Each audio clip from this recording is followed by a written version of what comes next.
Hello friends and welcome to another episode of the Urban Homesteading Channel, really cold and wet edition.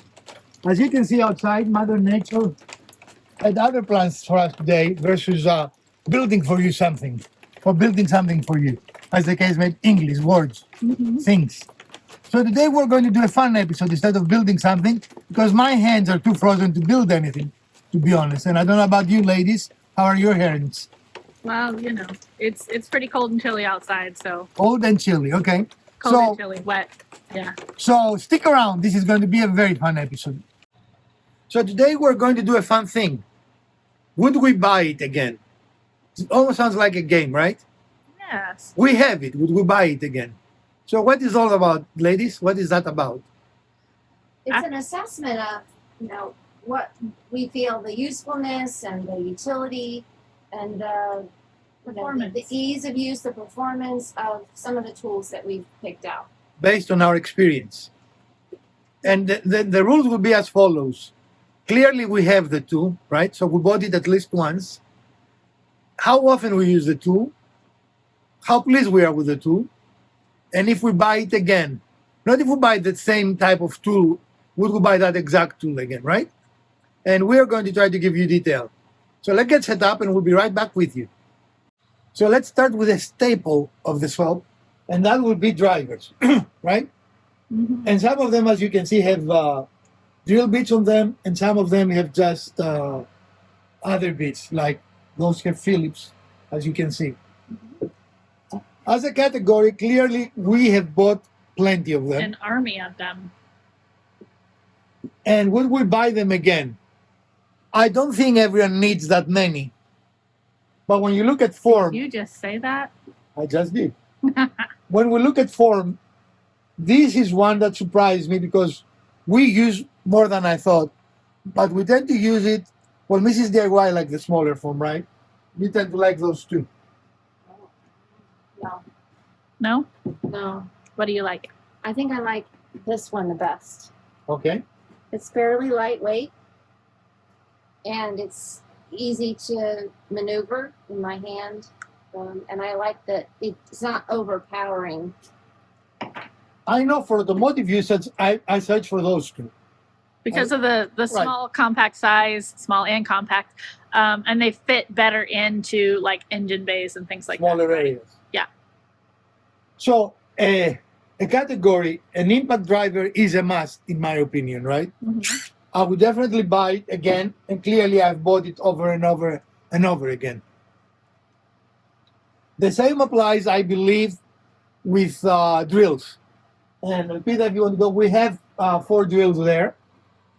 Mm-hmm. So they're similar tools. It's out of the scope for this video what drills do versus what drivers do. They do similar things, but yes, a tool that we will buy again. And what is our favorite from all these? Well, Mrs. DIY like the rigid. And Peter like the yellow cobalt. No. No, I'm just being funny. I don't actually. I like my cobalt that is not here and being shown. But when I'm here and using drills or drivers, we do tend to reach for the rigid a lot. We really do. I don't think we've reached for the DeWalt very much at all since we did our testing. It's just kind of here.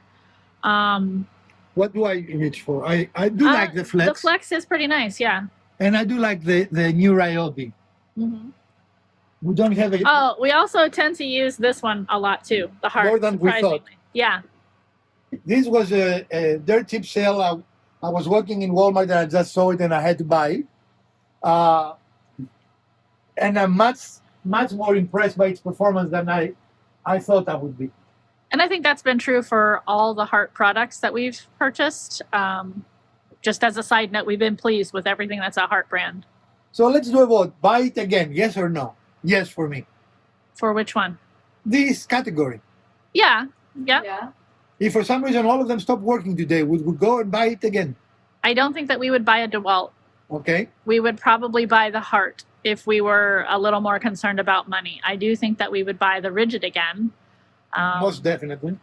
And if we, again, another category, if you could find it and we were concerned about money, would be this one, this Hyper Tough, just because it is versatile and you can use it in tighter spaces. And we bought it for $29, which is a steal. Yeah. Excellent. So first category. Dun, dun, dun, dun, dun, dun, dun, dun, dun. So the next item I want to bring up is something that many people might not consider a woodworking tool, but a craft tool, or I don't know what else. Arts and craft, right? Yeah. And it's a hot glue gun. Now we have another hot glue gun that is corded, but we do not have it here in the shop, which tells you something right away, right?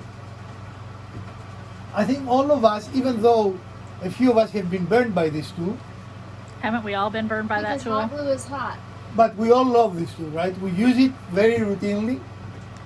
It has come in very handy for quite a number of projects. And I think ever since we got it, we have not used the corded version. Am I wrong on that? Yep. Am I wrong on that? Yep. No, Oh, no. you are true. Yes, no, Correct. maybe. It is the no yet. Okay. So now this happened to be a Ryobi because we have a lot of Ryobi batteries, and we buy Ryobi tools. We like Ryobi tools, but would we buy it again if it fails? Yes. Maybe we buy a rigid that Mrs. DIY like. In the categories we have, that is our preference. We tend to buy what we have batteries for, right? We don't want to go to another system since we have 5 system batteries. So I would not mind another Ryobi. Are you guys pleased with this specific one? Yeah, it's been actually flawless in the way it works, except when it burns my fingers. Yeah, But that's because I'm touching hot glue when I shouldn't be. correct. Don't touch hot glue, it's hot. So on this, it is a yes. Elpida, a yes as well for you? Yep. 3 yeses. We're becoming Americans Got Talent now, you know. Okay. Am I Simon? So here we are with what some people consider the staples of any wood shop, and those are table saws. We have 2 of them, and they are both construction level table saws. They are both on stands. Because as you can see, we're maxed out in space in our shop, right? A little bit, yeah. So one of them is fairly old, and it is this cobalt here, which right now we use primarily for making dados. We have a dado blade installed in this. And the other is the Boss that we have now, how long? 2 years? 3 Yes, years? 2 years. Now, I like both. I was very pleased with the cobalt. It lasted a long time. I'm very pleased overall with the Boss, even though I have a couple of gripes with it. I don't agree that you must have a table, so maybe that's another video, right? Mm-hmm. So do you have a table or not? Look for that video. We're going to do it soon. But would we buy another table saw? Elpida, Yes. this is DIY. Yeah, I think we couldn't do the projects that we do without one. Okay? So yes for the table saw. And again, we're doing more about the category. Would I buy another Cobalt? I would. Mm-hmm. Would I buy another Boss? I would. So even when we look at the brand, both of the brands we have overall have been satisfactory. Our next contestant is the chop saw, also known as the biter saw. And we have 2. Oh no, we Wait. actually have more than 2. But wait, there is more. Because this Christmas, Santa brought us this. So clearly, we would buy a chop saw again because we did. Right? I mean, Right, it's right. very clear. Now, this is a Metabo HPT. The other 2, one is a Ryobi, which is ancient. The blue one is a Ryobi, Mhm. very, very old. And the other is a Chicago Electric, which is newer. Both of them, I think, have served us well. I think a chop saw is important in any workshop. Do you need 2 or 3? No. In fact, the other 2 have been put on Facebook Marketplace for sale because we really don't need 3, and frankly, we don't have the space for 3. Mm-hmm. So, Mrs. DIY, chop saw, miter saws.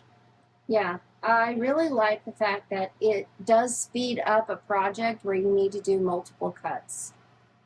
Okay?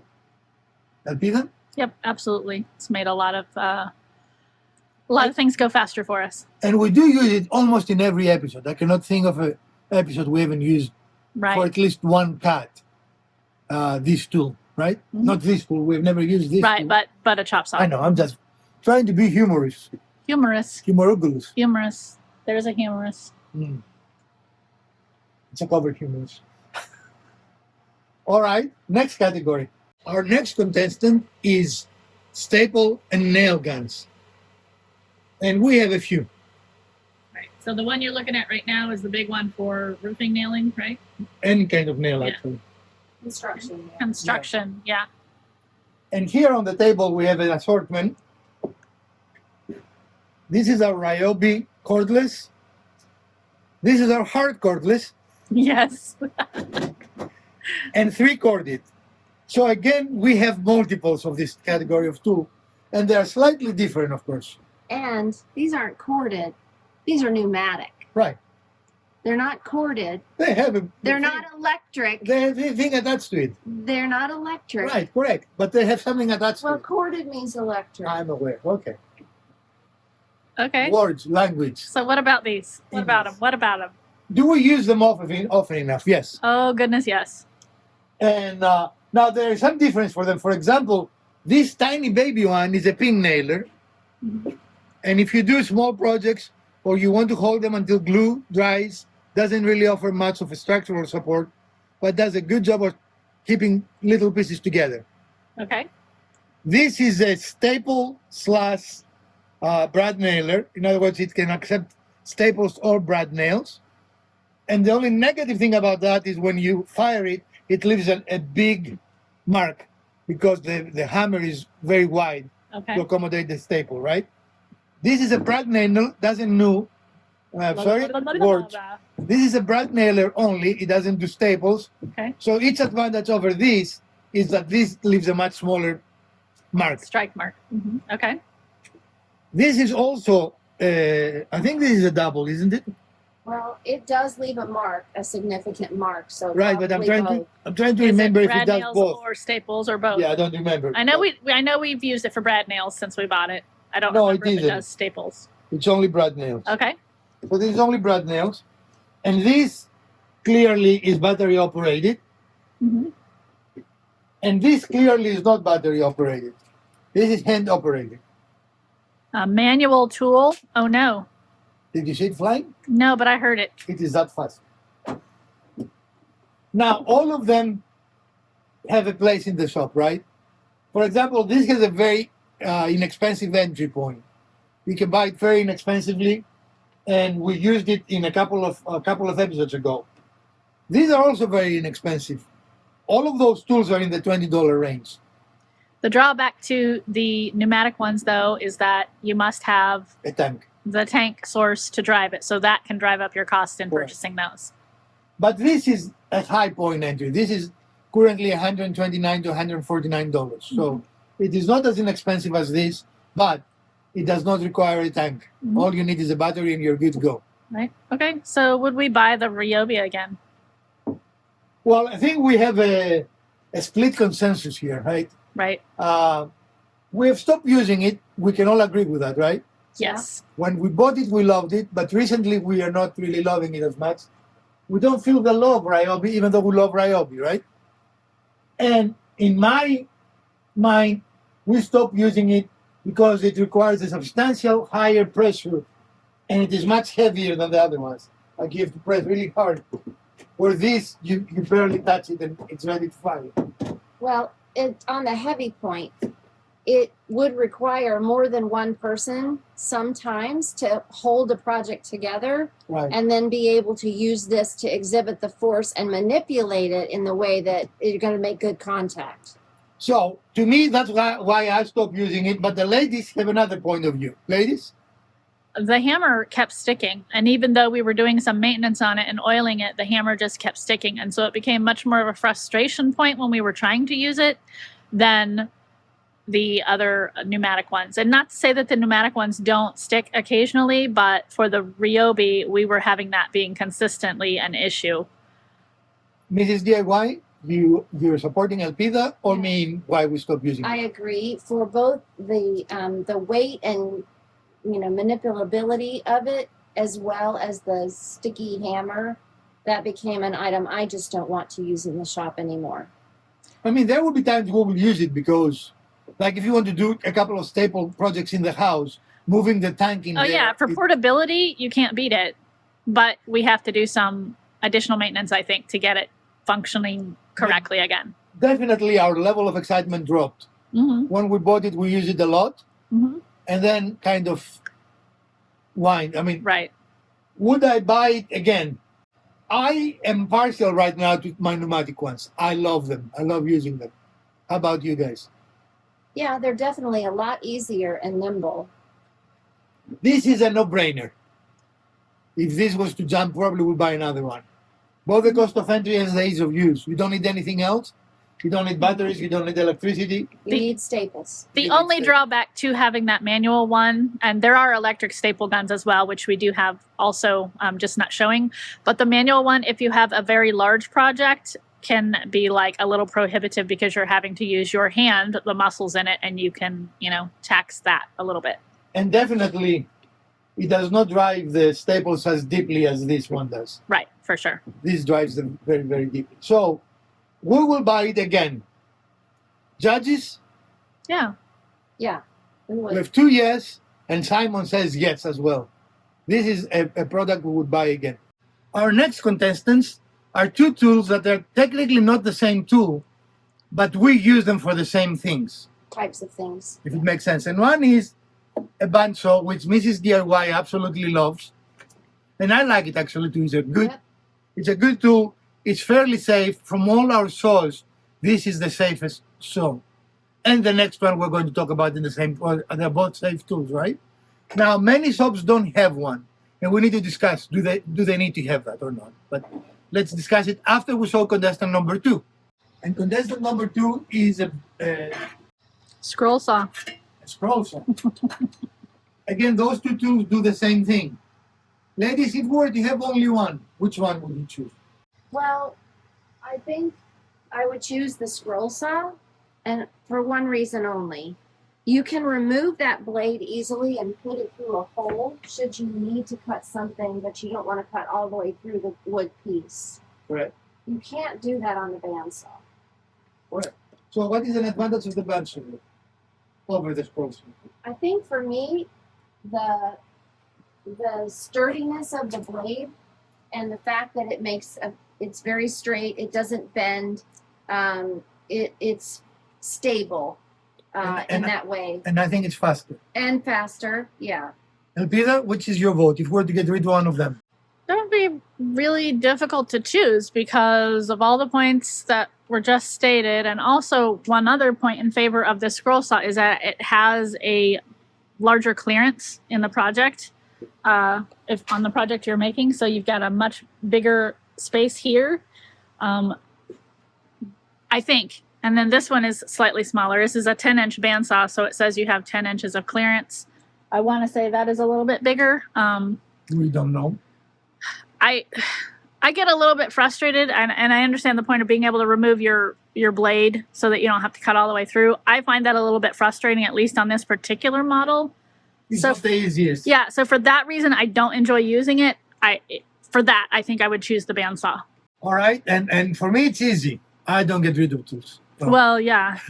And this is a Craftsman brand. We have had this for quite a number of years. and we bought it used. Yeah, I bought it used. It's an older model, but it's done very, very well. It works, and we like it.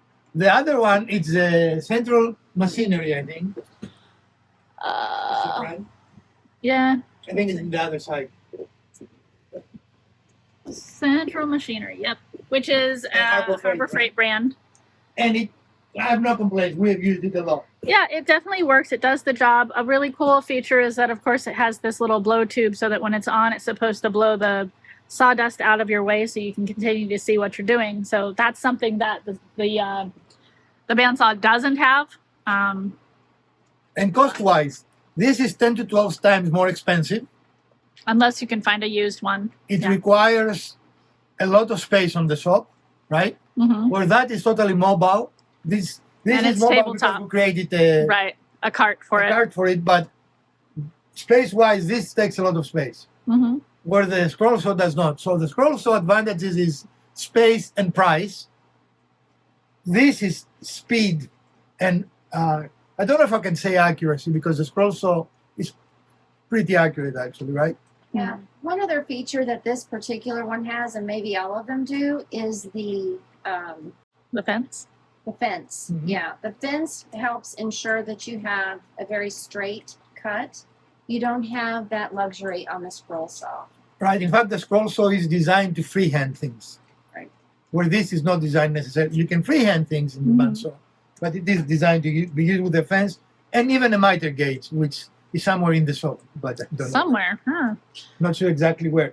So, voting time, judges. Will we keep both of them or one of them Oh, if we were to buy them If again? we had the luxury of space, yes, both of them. I agree. So 3 thumbs up. Our next contestants are in front of you, and as you can see, as you can see from the condition they're in, we use them a We lot. have difficulties with the English language today, right? Shush. Shush. All of us Because are. if we were to rename this channel to something, it would be the Sanding Channel. This is DIY, loves sanding, so we have a lot of them. that's Now- somehow Is that- unkind. Is it that you love sanding, or you just like the surfaces I of the like the projects outcome of sanding. to be correct? In any case, we do much more than I would have done. Yeah, Was I by we can myself. say that for sure. And you see some different types here. Not only in power, for example, this is a cordless one, the rest of them are corded, but also in function, right? This one is intended for corners. As you can see, it has a The point. nose. Only technical terms in our channel, a nose. Okay. This one, the jealous one, is fairly powerful. Yes. It's a very strong, and the jealous one was given to us, by the way. And as you can see, it has a handle because it has so much power, and that helps you to control it when it's turned on. And the rest of them are run-of-the-mill, the other two run-of-the-mill. Mhm. But then we have a very, very special one, which is this one. And all of them come handy for different things, right? For small spaces, this is unbeatable, I think. The file. Don't you agree? Functionality wise, for what it's supposed to do, yes. We don't use it as often as this, for sure. But when we need it, there is no substitute for this. It's one of those tools, right? Yeah, it's this particular one though is a little bit unwieldy. It's a little bit difficult to get it right where you want because you see how bulky this is. It's a big thing, and what you're sanding is going to be right down here, and your hand is quite a ways away from it. Right. So number one, you know, holding the item or clamping the item and using this, it's almost like using a sword to butter your bread. Yeah, that's a good way of describing it. And now the Yes, the belt sander can be moved, as you can see, so Right, it can so- change for angles, which is a nice feature, but it is still very unwieldy as a tool. it takes some it has a learning curve. And for this particular one, the belt can come off randomly, which is a little frustrating when you're trying to sand. Well, belt sanders in general Yeah. have that. Yeah. I don't know if like all the little file sanders have Yeah. that same issue or whatever, but for this one, I'm we've quite experienced it. confident, Yes. Okay. So it's time for America to choose the next winner. Would we buy sanders in general first? Yeah, If I all think of them they're failed. absolutely. You know the answer to that from my standpoint. We I do. couldn't have a shop without a sander. It makes projects finished. Right. And let's put it this way then. If all of them magically failed, right? Today we came in the shop and none of them works. Which one would you buy first? This one. The heart wins again. And you know why? Look what it doesn't have. What it doesn't have. It does not have one of these. Ah, This makes it ideal. I can sand in the middle of the yard. I can take this anywhere. It's very portable. I'm not worried about a cable when I'm trying to maneuver around a piece. but is it as powerful? It is actually very powerful. I Okay. don't think I have had any issues or concerns with the way that it sands. And what about weight, even with the battery pack on it? It's a little heavier, but I mean, all of these are fairly heavy. I think this is probably the lightest one. Out of that one's really heavy. That one's fairly heavy. I mean, actually, that's the lightest one. But this one has, I think, less use than an orbital sander. So that's a difference too in what you're looking for. But I would actually buy this. It is a little heavy, and I think it's mostly because of the battery size. If we were to use a smaller battery, it would be a lot more maneuverable. So which one you would not buy if it failed? That one. Well, we didn't buy it, so good choice. I think this is great if you have to remove a lot of material. So if you want to refinish furniture, this is a powerful machine, right? But a lot of what we do, maybe it's too powerful. Right? It's too much. So it depends on application, but there is no question from everything you see here, this has the most power. Hey, if we're gonna talk about refinishing, I have a project we might test it on to see how it does for that. I think we're missing one piece that is in our shop that we also need to talk about on this topic, and it's right to your right. Oh, but wait, there is more. And of course, this is our belt sander, the bigger cousin of this. Mm-hmm. As you can see, they are very, very similar. And how about this, ladies? Do you like it? I do like it. It wasn't one of my favorites in the beginning because it can be a little intimidating from a safety standpoint. It's moving constantly, and you're not, you have to approach it while it's running. You put your hands near it while it's running. But once I got used to that, then it's become really one of my favorite ways to sand smaller items. And it is a fast machine and an effortless machine. Where the handheld, sometimes they can get you tired. Mm-hmm. After a long vision, you move around and people think you have a problem with your hand because it vibrates you. Feel it, yeah. Especially on this one because it's so powerful. Yes. You feel it after a while. So would we buy this again if it failed? I would buy this again. I haven't really found anything that I don't like about it. I'm assuming that changing the sandpaper belt is going to be very similar on other types of belt sanders. No, actually, this is difficult. This is the worst. It is a little hard to do. That's what I was going to say. Because we just had to do that. There are machines that they are toolless, actually. You don't have to remove any screws, you have to do anything. But this is also the cheapest. Yeah, and it's very sturdy. Right. So for me, in our use of this over the years that we've had it, two drawbacks. One is it's a pretty noisy machine. And again, I don't have experience with other belt sanders, so I don't know if they are in the same category of as far as noise or if they're less, whatever.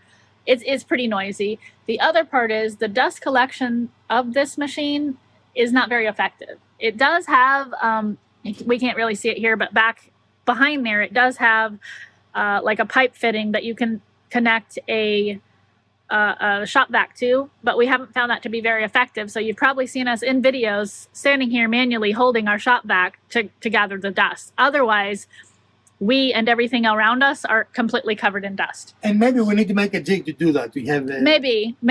But those are, and they're not make or break for me, but they're just things that I don't like about it. Okay. So would we buy this again? Price point wise, I'd say yeah. Yeah, for the utility, not the convenience. 3 thumbs up for this as well. Contrary of how it looks, we are not sponsored by Dremel. We're not, but we probably should be. We bought all these Dremels with our own money, right? And this is here because, again, should we would buy them again or not, right? Clearly, because we have enough Dremels, we like the brand. That goes without saying. They are all different things. In essence, this is a scroll saw that is very portable. You attach it to your bench, and it is like a little scroll saw. This is a multi-tool, and this is a small circular saw. That allows you to do like plunge cuts, right? Right. Mm-hmm.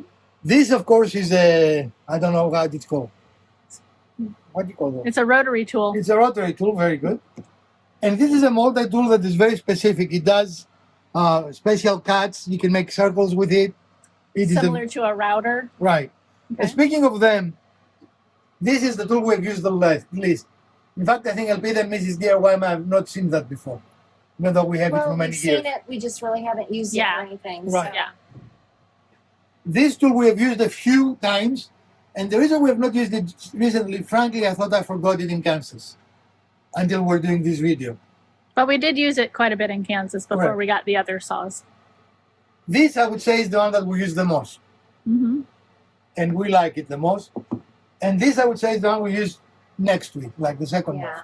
This Multimax we've used because of the versatility of the different types of blades and just the angles that you can get at. We've used this a lot in our construction projects. And I don't remember the last time we used this, but clearly we have used it. I think that is what we made the holes to put the receptacles in the sofa table. Maybe. And then I know that Mrs. DIY and I I think that's the one we used when we did the pavers back in Overland Park. I think that's the one. So again, these are all great tools, not necessarily tools we use on a daily basis, not necessarily tools that some woodworkers, they feel they fit in their shop, right? I would say this is a must-have tool, not the Dremel, this type of tool, right? Mm-hmm. The reciprocating, it's fairly safe. In fact, when it is on, if you touch it, it will not cut you. It is a very safe tool. Even though it seems scary, it is not really scary, right? This is scary. This can take a finger off. For sure. I mean, this can cut heavy chain. Yeah. This is a dangerous tool, but a very useful tool if you respect it and you take care. And why do we have so many of the Dremel brand? There are other manufacturers of these types of tools. Because we like them, even though Dremel is not the cheapest. I found them, for example, all these tools are original. We never had to replace them, meaning that we've used them, but they're still working fine. Yeah. So there was no reason to. Seems like a good, sturdy, quality product that does exactly what you want it to do. We haven't had any of them fail or need to replace any of them. Do you need all of them? Absolutely not. I would say as a woodworker, this is a great little tool, especially in a small saw, right? Mm-hmm. Because it replaces this. This is definitely a great tool. Mm-hmm. And the rotary cutter is just amazing. Right. I could not do without it. So, and because you can switch out the heads, it does a lot of functions more than just cutting. right. It scrapes, it is really a good tool. Mm-hmm. And it can flash cut, which is very important. Mm-hmm. Right? I mean, if you were... Well, I was talking about the rotary tool, but that as well. The rotary tool has a lot of different attachments that you can put into. Dremel has a very robust system that you can switch those out.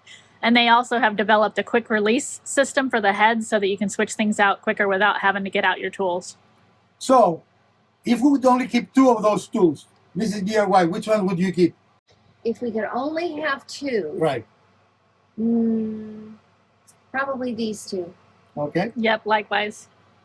And I would agree with that. Those 2 are the ones we use the most. That's the only reason, by the way. We have no complaint with any of the Dremel lineup, but these 2 are the ones we use the most, we have most experience with, right? Mm-hmm. So next in America has tools, got tools. What is it? America's Got Tools, yeah. American Got Tools. We're going to show you our next contestant. Our next contestant is a subcategory of a category of every woodworker's dream. Mm-hmm. That would be clamps. These specific ones are corner clamps. Mm-hmm. And we have used those a lot. We have seen them in our channel. And we love them, but frankly, they're not that good, right? They're good, they're just not what I would call user-friendly. Right. They do the job, so yes, I would agree they're good. But they're very fiddly, it takes some time to set them up correctly, right? Mm-hmm. Their biggest advantage is they're very, very inexpensive. Mm-hmm. Mm-hmm. And this is another Harbor Freight tool that we purchased some time ago, and we do use them very frequently. But again, because they're not super user-friendly, what are we doing? I'm OCD. Okay.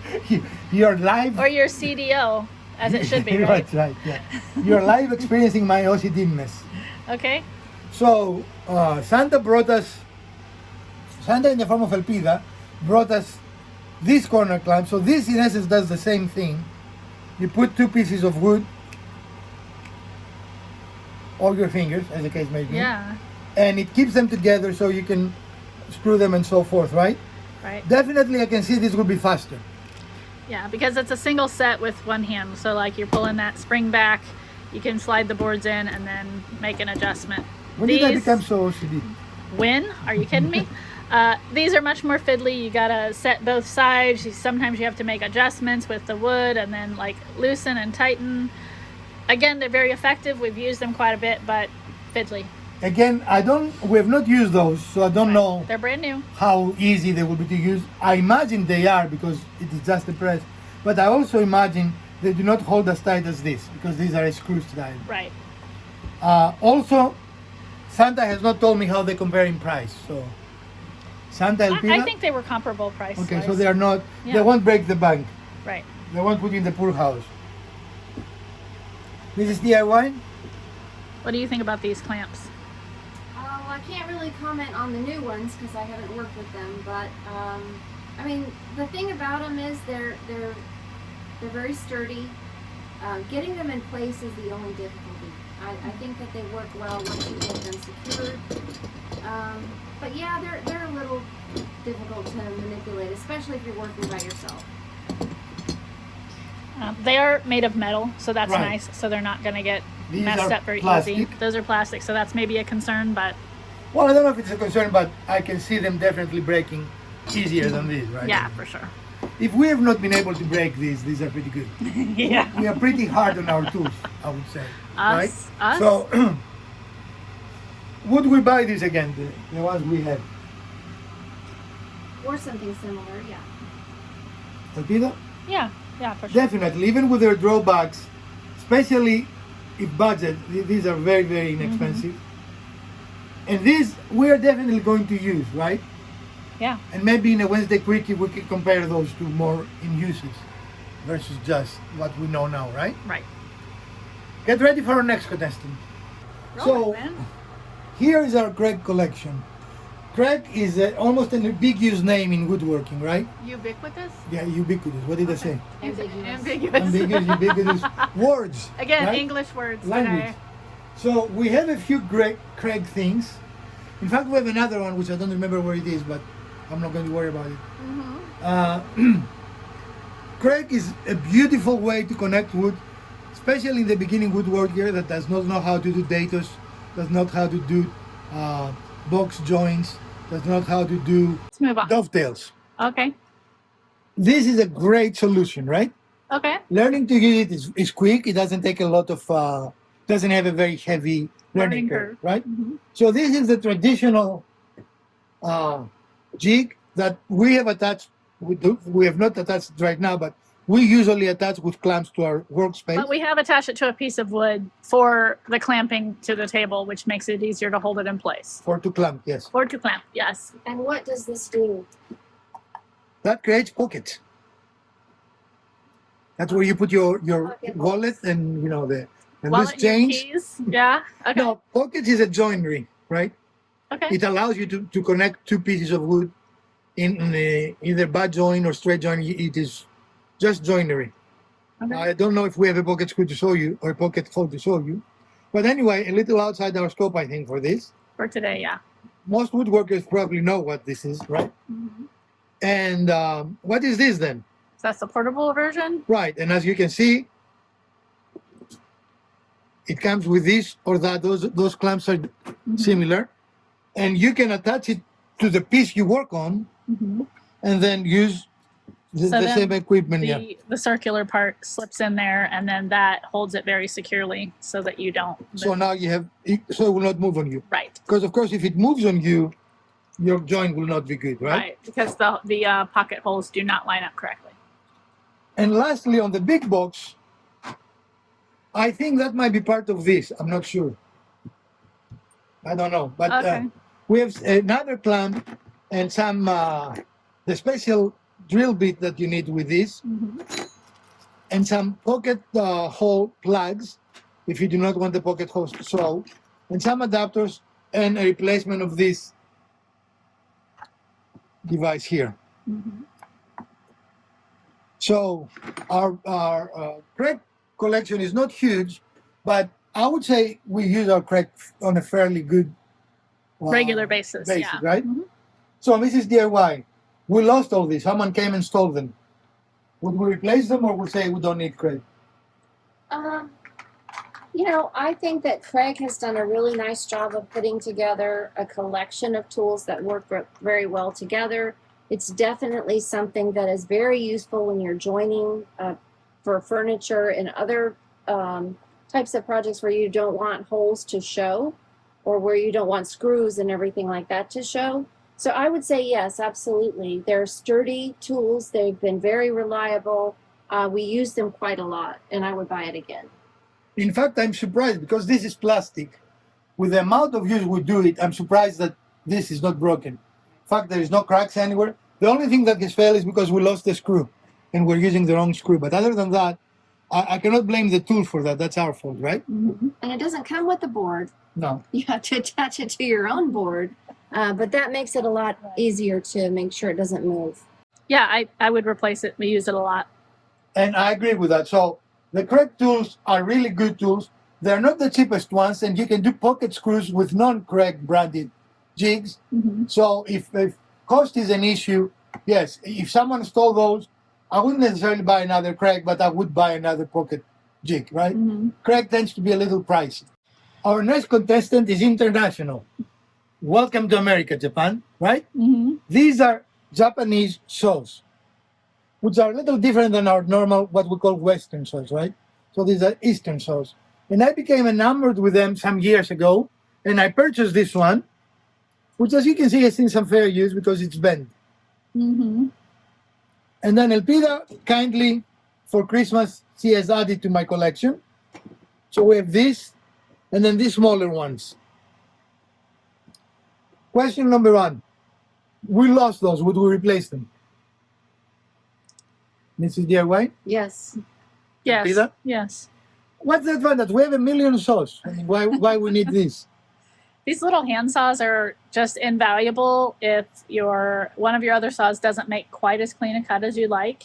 Also, in terms of like small projects, I have used these smaller saws quite extensively, and they're just very lightweight. There is a little bit of a learning curve because the blades are a little bit. You need to let the saw do the work and not use a lot of pressure yourself. And when you learn, that, they're just amazing in how they cut. Also, if you're used to Western saws, This has markings for softwood or hardwood. Sorry. if you're used to Western saws, the cutting methodology is very different because these are pull saws. They cut on the pull stroke, where Western saws are push strokes. They cut on the pull stroke, right? So pull saws versus pull saws. So if you're used to cut this way, you will think this doesn't cut because it doesn't that way, right? And you can see that on these blades, they're very, very fine teeth. Mm-hmm. And their kerf is very small. Yes. This one has two different teeth gauges, I guess. One is tiny on the top there and a little bit more aggressive on the bottom. It's soft versus hardwood. Okay. It's like this one, but this is not labeled. So the softwood has the double teeth in it, and the hardwood has the singular row. And so that's You see them here? Yeah. They're very similar. Yep. Yep. And if you turn it over, can you turn it over, yours? In any case, And what about this one with the single? this is what's called a pull saw with zero. You see it bends. So like if you want to cut a dowel, this is amazing, right? Right. Okay. So you can get like a zero clearance cut. Okay. And it is, if you look for the teeth, if that's what you're asking, this is like a combination. You see, it's a little different than both of them. It's like a combination of both. Okay. So you can cut soft or hardwoods. But again, the main feature of this, at least in my experience, is that you really have to have the feel for the saw and let the saw do the work, as opposed to being like a powerhouse with some other saws. And they keep their sharpness. Like we have not done anything, that we have not resharpened them or anything. They cut like the first day we got them. Definitely a very useful tool that we would recommend any woodworker to have. And is it safe? No saw is safe. Right. You can cut yourself with it. There is no question about that. But you're not going to mangle yourself, right? You're not going to lose a finger And so because of this. we've got 4, but if somebody was looking to buy just one to have the experience of the Japanese saw and to make it the most useful they could in their shop, which one would be the best one? Well, it depends. For ease of use will be this one. This is the easier to use. For versatility is this one. You can cut much bigger projects, but this is a little harder because the softness of it sometimes make it bind, especially if you try to cut pushing. Right. And again, I will tend to do this, you know. And that probably speaks to where you want to let the saw do the work Right. as opposed to you doing the work, right? Definitely, you need to learn how to use the saw. So this is our episode for today, a little different than our normal format, but we felt will be a fun episode to make and a useful one at that. Now, what is the cost? Usually we talk about cost, right? Here, the cost can be very little. We show you tools that are as inexpensive as $5 and tools that are as expensive as $600, right? So when you're talking about tools, you can spend a lot of money sometimes buying tools. So there is no real cost that we can give you here. There's a huge range, and you need to spend some money if you want to do woodworking. So we show you here some tools that we have multiples of. And I don't mean like the Dremel, many tools from the same brand. I'm talking main tools that are the same. Do you need that? No, absolutely not. Sometimes tools have been sent to us. We wouldn't have bought them otherwise. Sometimes I bought them because they were very, very good deals. But in general, with the exception of drivers, I think having 2 or 3 drivers is a good idea, especially if you work with more than one person. When you assemble, for example, it's nice to have a drill bit in one and a driver on another, right? So you don't have to change. Or if you're making a deck project like we did some years Right. ago, it was very useful having 3, 4, 5 drivers so we could all be working at the same time. But do you need 10 like we do? No, I would say you don't need them. If you have more than one, I would go with different sizes because, as I said, some of them are much better when you use them for automotive work, right? And we hope that in touring the different items that we have and making recommendations, that you could select something that would be beneficial for you. All right, friends, this is our episode for today, and we hope you found value to it. Let us know, do you like this format? Did you find this episode of value to you? We definitely had a fun time shooting it, and I have to say that I found a couple of tools that I forgot we had, or I thought we left them behind when we moved from Kansas. From Professor DIY, Mrs. DIY, and Elpida, let's buy some tools together.